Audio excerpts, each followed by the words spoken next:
There's a frisson over at Royal Academy of Dance headquarters at the moment. I'll tell you for why.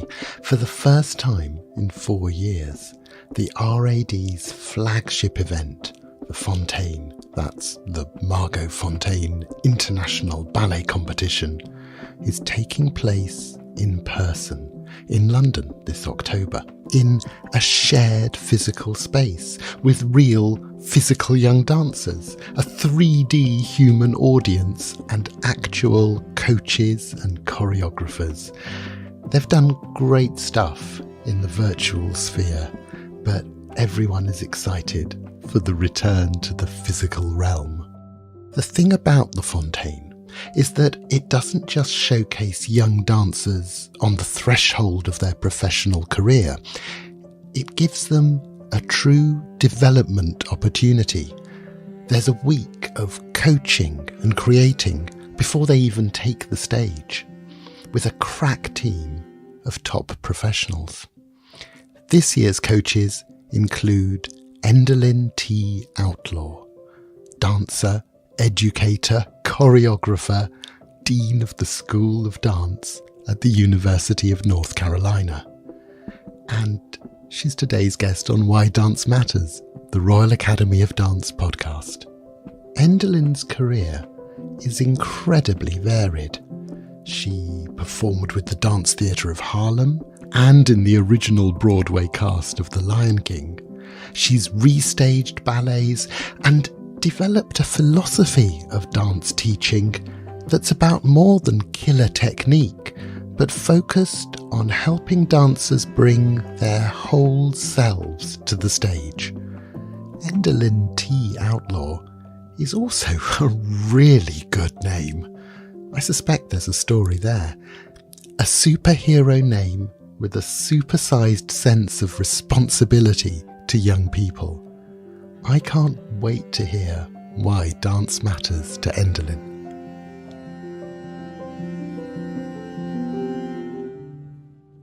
Endalyn, welcome to Why Dance Matters.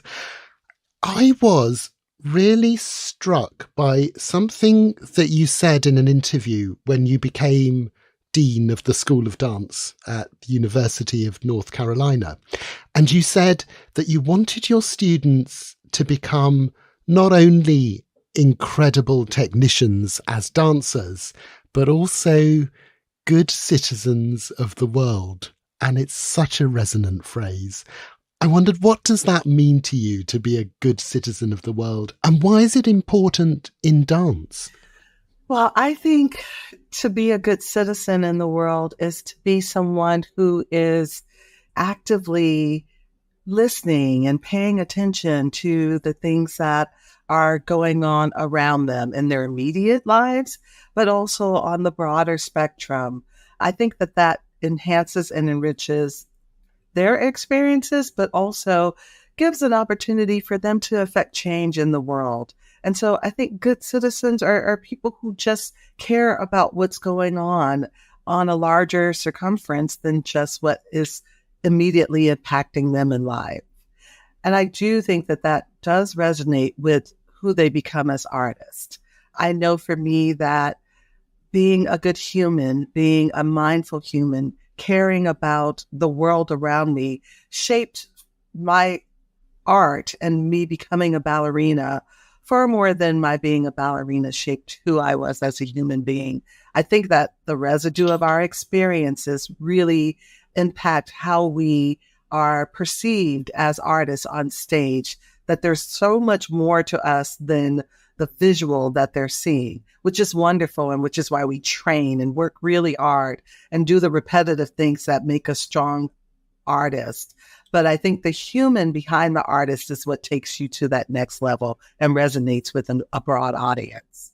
And that's so interesting because it's easy, I think, in dance, because it's so demanding, because it requires, as you say, all that work, all that practice, all that repetition.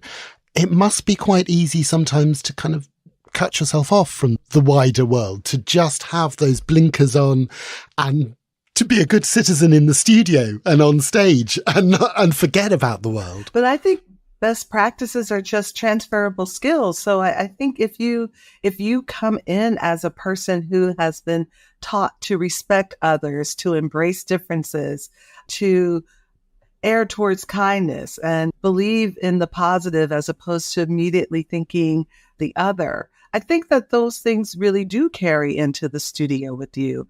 And maybe there was a period, and it would be far back in my training and in my professional career, where I did kind of adhere to the leave who you are at the door. Don't bring it into the studio.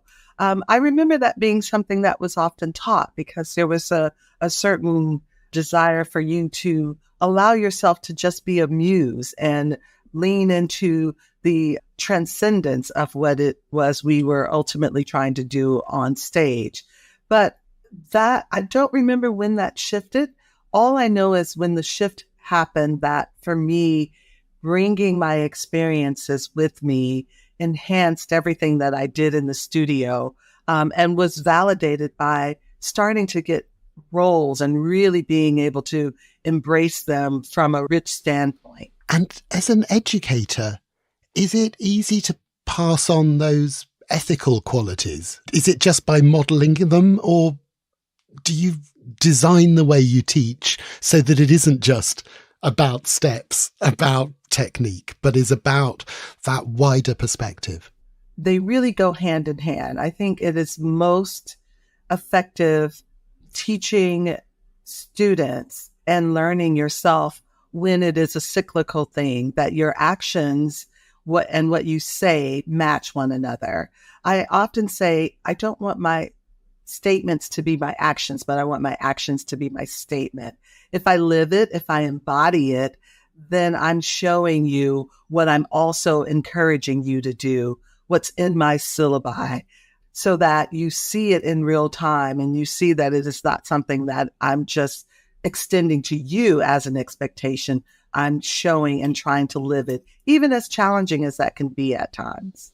One of the many reasons that we wanted to talk to you, Endalyn, is because you're coming over to London later this year to coach at the Fonteyn, the Royal Academy of Dance's competition, the Margot Fonteyn International Ballet Competition.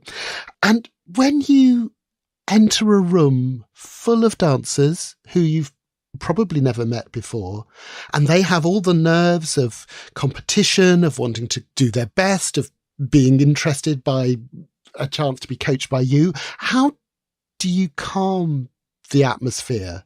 Or do you sort of work with that jangle of energy? I don't know if I intentionally try to calm the atmosphere, because I have always felt that, I don't want to say nerves, but an energy of wanting to do well is indicative of care and of passion for what you do. But I do try to, again, model warmth and friendliness coupled with expectation. So expectancy and care. I think those two things can live together. I certainly want people to want to be their best selves, but I do lead with your best self is enough, whatever that is. You can only be you. No one else can be that. So that is where you start. And do you get an immediate sense when you meet a dancer for the first time of who they are, what they might need from you, what you might usefully give to them? Is that something that you can start tuning into quickly? I would say with some dancers, yes. I think some people are more open and curious or vulnerable. And I think that some have, just depending on their experience and not making judgment on it, have been maybe not prepared to let who they are be the thing that enters the room first or that starts the conversation of movement. I think many times we have to undo some of the notions of ballet in particular, that you have to present a certain way. I don't always get a sense, but pretty quickly I think once you start to just talk with them and see if they are quick to respond and give opinions. I remember being a student that we weren't really encouraged to verbally express ourselves. And I think now we're encouraging students to have agency and autonomy and voices, and that their narratives can come from verbal expression just by them being in the room, and then by the embodiment of stories of who they are. There's a real need for us to encourage those things to come out in students. But I think some are further along in that just naturally by personality, who they are, and others less so. Could be from any number of things.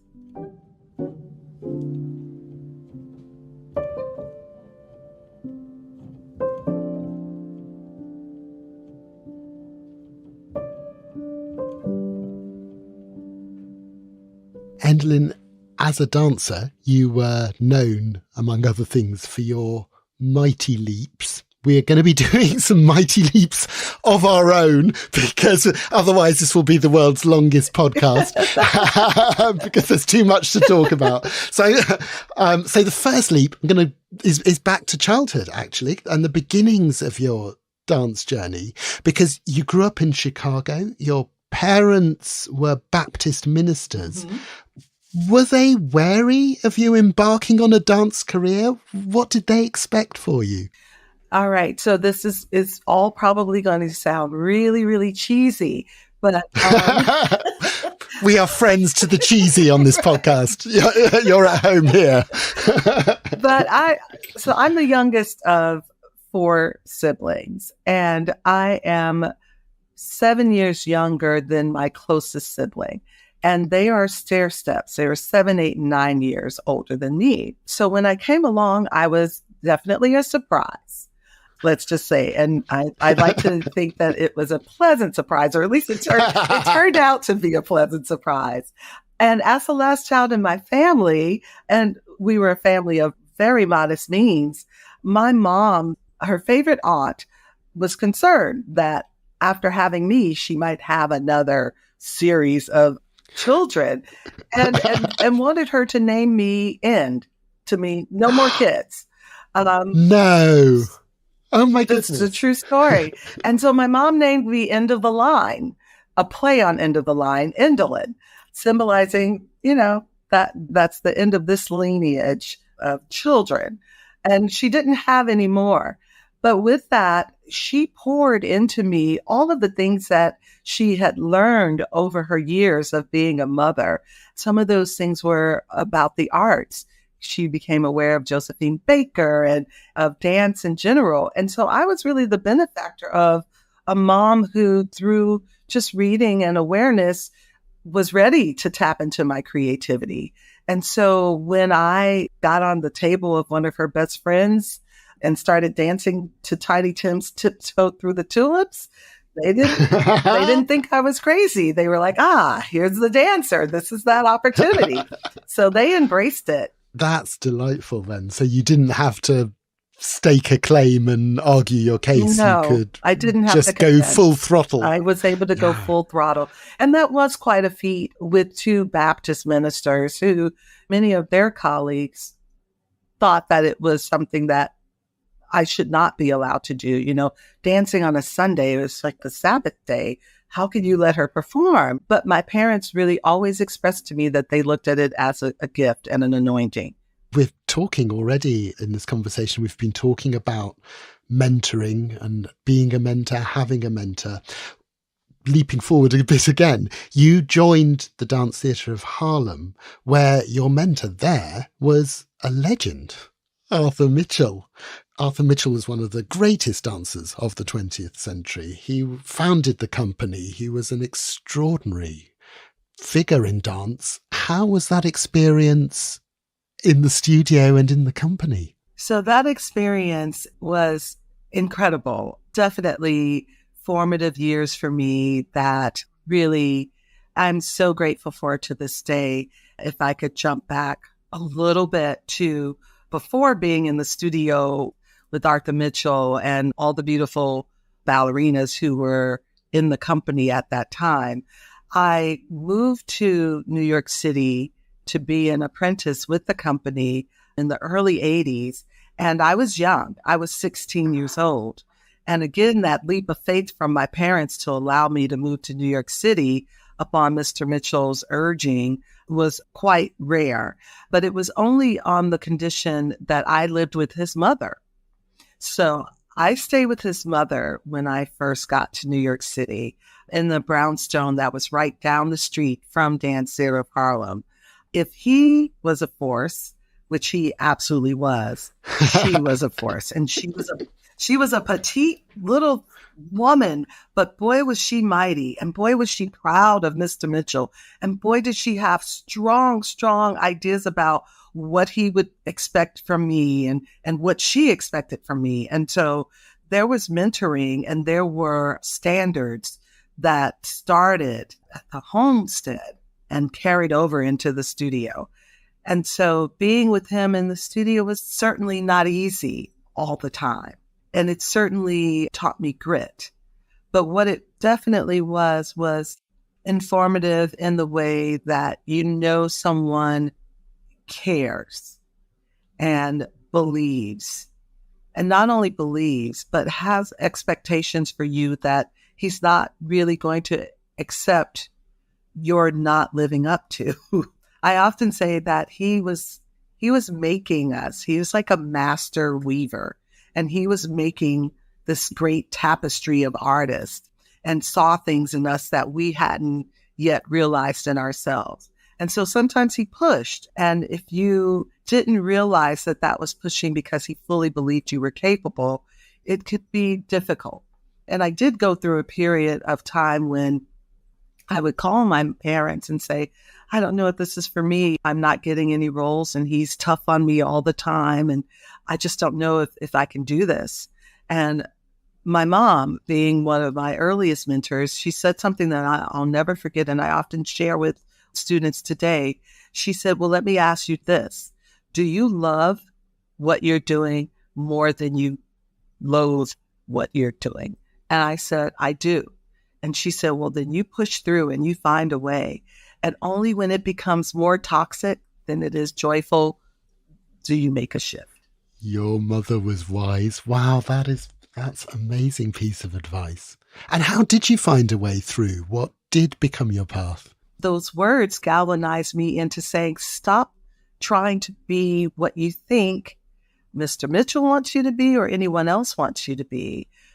Do your best, set your own goals, with joy being one of the top goals. Keep enjoying what you're doing. That's why I started in the first place. So dance from a place of love. Challenge yourself in those ways. So I started just setting goals for myself and things just started opening up. I remember getting principal roles working with Fleming Ryberg. I was the first cast of Flower Festival, which is, so deceptively hard. And Giselle, I was Myrta, and these roles that capitalize on that big jump that I have.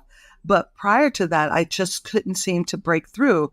But I think when people came in and I allowed them to either see me or not see me and stop trying so hard, that changed everything for me. It is amazing. Even those of us who aren't dancers will probably recognize that sense that sometimes the thing that is in your way is yourself. And you kind of almost need to get out of your own way in order to be who you should be. That's right.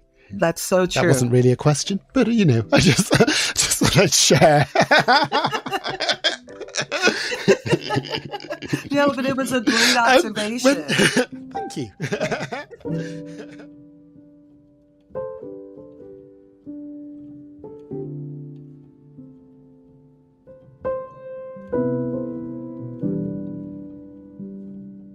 When you began dancing, and especially in ballet, opportunities for dancers of colour must have seemed even more limited than they are today, and they're not always brilliant today.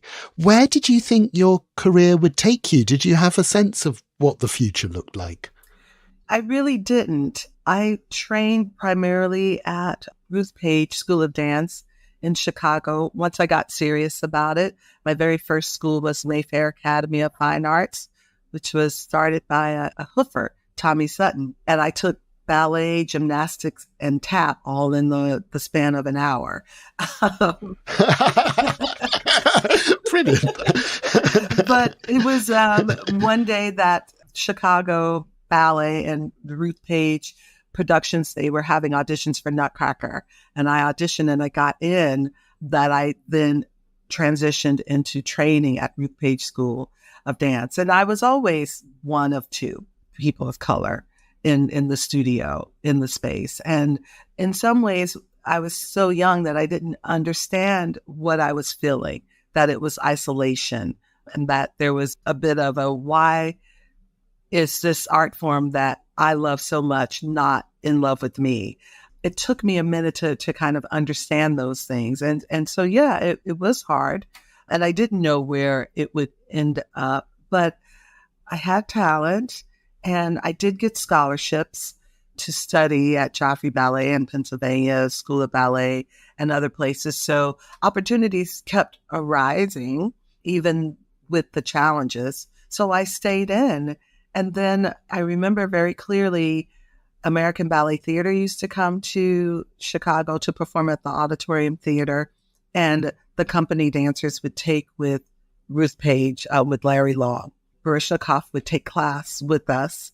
And one day he saw me in class and he pulled me over after class and asked who I was and what I was intending to do in the summer.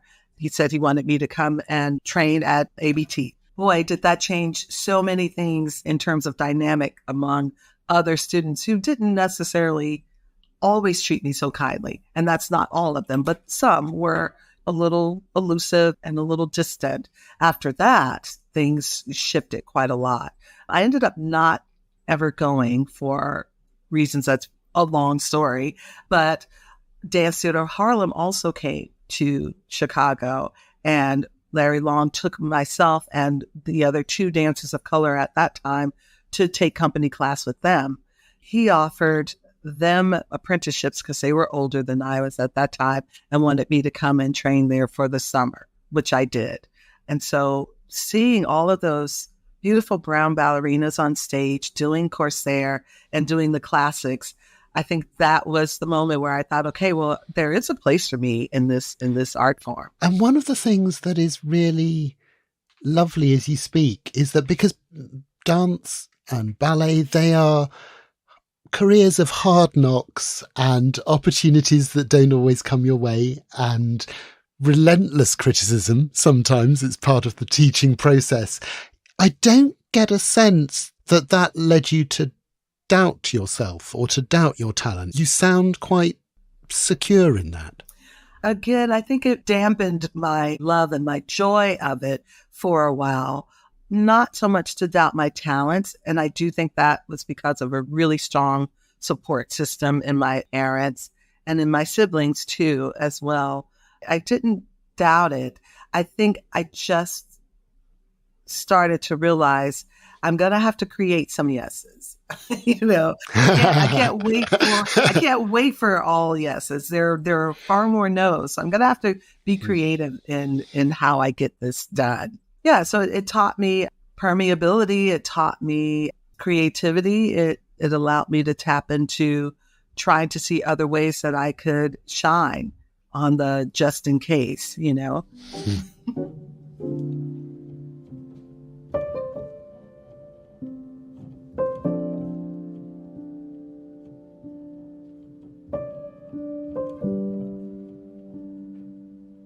It's time for another mighty leap. We're heading to Broadway.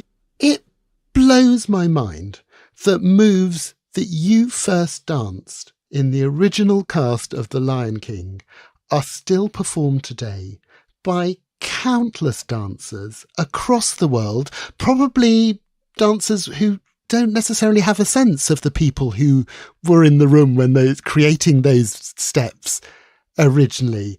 It's an astonishing thought. When you were part of The Lion King, did you feel that you were involved in something that would have such a long life? I absolutely did.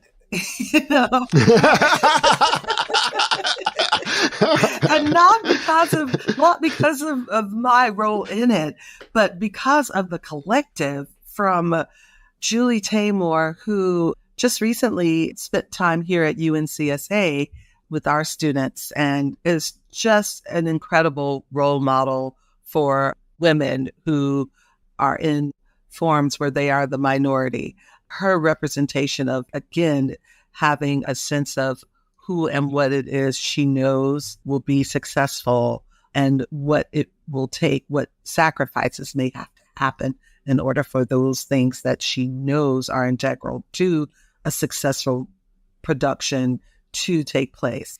She is an incredible mentor of mine, whether she knows it or not. But that, I think, it started at the top.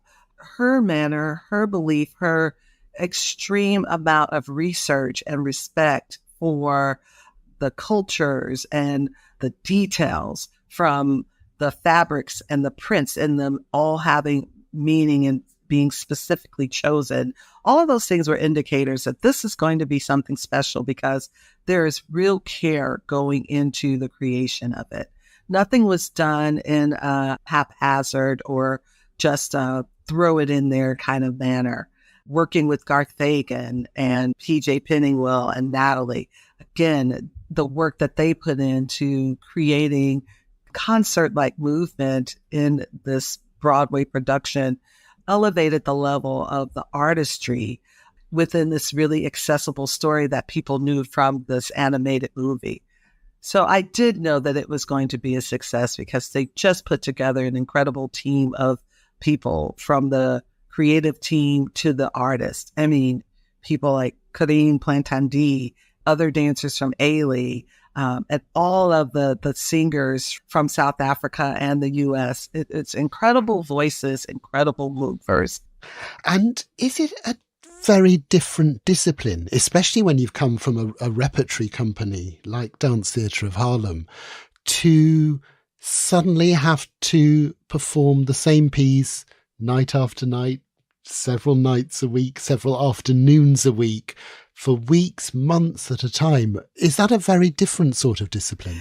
It is. It really is. And I would love to be able to tell you, as the dean of a school where I would want everyone to always think that professionalism is something that must always be at the forefront. There are times, and particularly coming from a concert dance world, where there were so many different ballets in our repertoire and so many different roles to play, where going into a production where after a certain point, they consider it frozen. And what you do on stage is to aim to do things exactly the way you did it the previous time. That, for an artist and someone who likes to experience and experiment with newness and nuance, that was really quite challenging. So it was a type of discipline and stamina that you had to find. How do you keep it new within yourself so that the person in the audience who's seeing it for the first time is not being shortchanged? And again, was it easy to hold on to the joy of performance in the middle of a long run? I think sometimes the fatigue got to you. The joy came in the community that was built in that group of people. I mean, we were really, really close and really supportive of one another.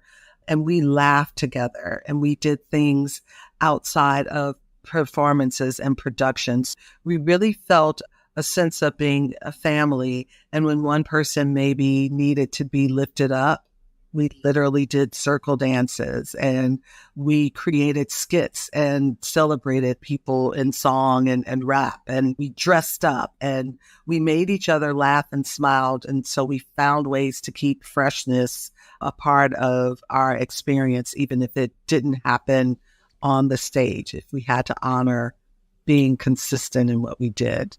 And another strand of your work is restaging dance, recreating it.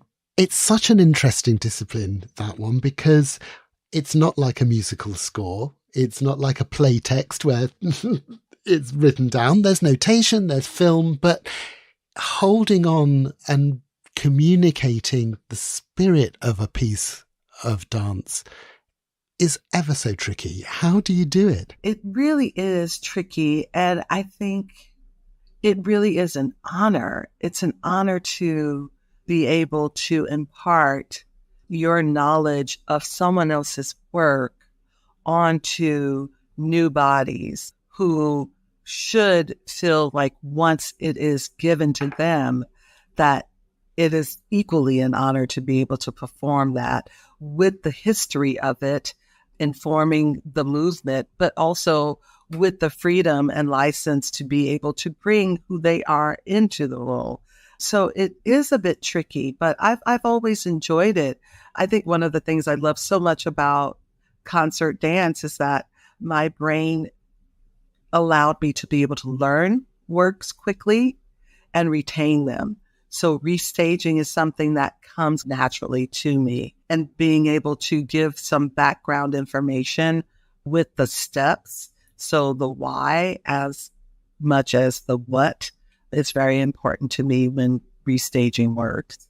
And is there that muscle memory kicking in? As soon as you hear the music, your body starts responding. Yes, very much so. And it's a great feeling. You forget that you're going to regret it later, that you've shown so much of it.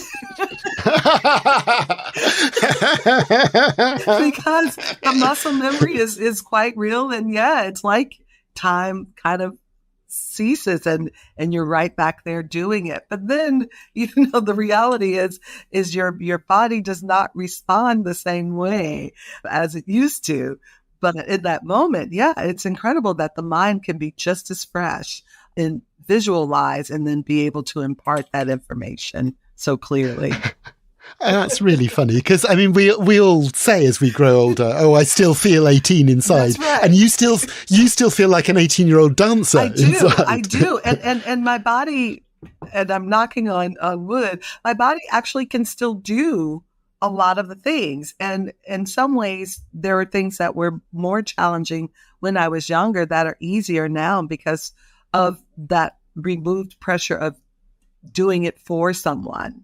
It's just, again, it's like letting the body take over, getting out of your own way, the nerves that add tension to your pirouettes or your chenilles, where now it's just such a liberating thing because I'm doing it because I'm showing it and I'm sharing.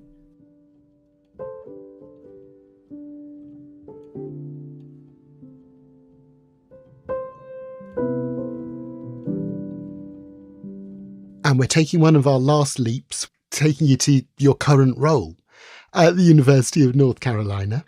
And you took up your post in 2021. It is an interesting moment for dance, isn't it? In terms of the conversations we're having about diversity, about the mental health crisis that was really heightened by the pandemic, about the dance industry as a place for a healthy career. And those are conversations that even a decade ago weren't being had publicly. And so I guess it's good that they are. But how do you reflect on where we are now? I see where we are as being a place of, I don't want to say pause, but I think it's a place of awareness. And again, an opportunity where actions really can happen, but we need to really act now and stop speaking about things either anecdotally or even in theory. Now is the time for us to make more opportunities for diverse dancers, not just in terms of race, but aesthetics and gender, to be able to open up our art form and our companies for those possibilities. I think it will only enrich the discipline that we all love so much. I think it will allow audiences and future dancers to see themselves represented. And I think that the more normalized we make it, the better it will be, particularly in ballet. We still have work to do on leveling out the hierarchy and making it a demystified form where people can't see themselves. And it doesn't have to be in narratives. It just has to be in accessibility. Make it available to people to do and to see. And it must be satisfying to be in a leadership position where you can, as we say, be the change that you want to see. You can enact strategy. You can make things happen. It is. It's incredibly rewarding. It's challenging. I leave work sometimes with an enormous smile on my face, and then I get home and I pass out because it is one of those things where I'm sure you've heard, leave it all on the stage. I think that the stage of change requires a lot of leaders. You have to think of how you can make change in a way that does not feel abrupt, disrespectful of tradition, and also that truly does do the thing that you are trying to have it do. And when I say that, when you think of equity and when you think of inclusion, it shouldn't be one group feeling more included by another group feeling less so. When I say I want to be an advocate for inclusion, that's for every single one of my students, regardless of the color of their skin. So that may mean their height, that may mean many other things.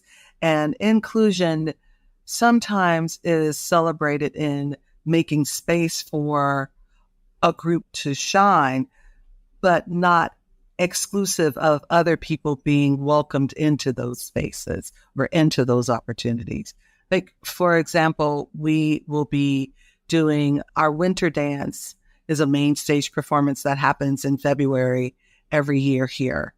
This coming February, our winter dance will be the first celebration of Black History Month with all choreographers of color. But that does not mean that all of our students won't be dancing and performing and participating. It's open and welcome to everyone. It's a learn about and experience this with me, not separate from me. I can't help but feel that for the young dancers in the Fonteyn, it's going to be a wonderful experience to be in the studio with someone who approaches what she does with such thoughtfulness and such care. What are you hoping that they will take from the experience of working with you? Well, first of all, thank you for that. I'm just really excited to be in the studio with them. Everything that I've done in my career has been special and joyful to me, and I understand what my role and responsibility as dean and a leader in admin is now. But the studio and being in conversation with students and student artists, that's my happy place. So I'm hoping that what they'll take from me is that you have people who don't want to change you or try to fit you into a box or be something that you're not. We want you to be your best self and discover that along with us. We want to give you the tools to discover that, not discover it for you. So as a coach, I just want to give them the space to find the things that they need within themselves to elevate what it is they're going to present when they're performing.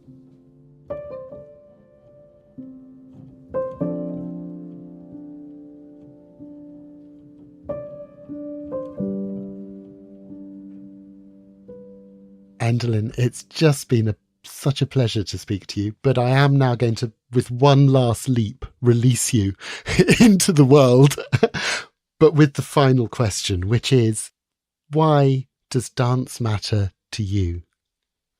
Gosh, and I was prepared for this question, but it's a hard one to answer without really feeling emotional about it. I'll preface with saying that Arthur Mitchell said so many things over the course of my time with him that resonated. One of those things was that as dance artists, we represent something larger than ourselves, and that to me, really stuck with me because dance is something that I feel is a right. It's innately all of ours. You put on music and you see a young child start to move. And so anything that is an instant response matters. Anything that we have ownership and claim of matters. It can indicate joy. It can indicate catharsis. It gives us an opportunity to express without words and access sometimes things that we can't really talk about. Dance has been a part of major movements in our lifetime. So it matters because it is another way for us to be in conversation, to be heard, and to be seen. Wonderful. That is a beautiful final leap. Endalyn, I was about to say something really cheesy about how we'd reached the end of the line, but honestly, you've clearly got so much more you want to do and are going to do. So much ahead that I won't say that, but I will say for now, thank you so much for being our guest on Why Dance Matters. Thank you so much. When I logged on to record this episode today, Endalyn was already deep in conversation with our producer, Sarah, talking work-life balance, talking pets. She doesn't have them, but she's more of a dog person. Thank you for asking.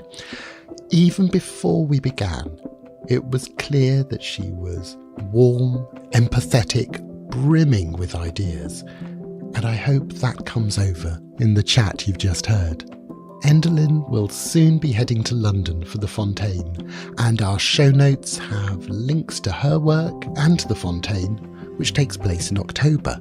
The final is on Sunday the 29th of October at His Majesty's Theatre in London's West End. That's the one that's the home of the Phantom of the Opera, and tickets are still available.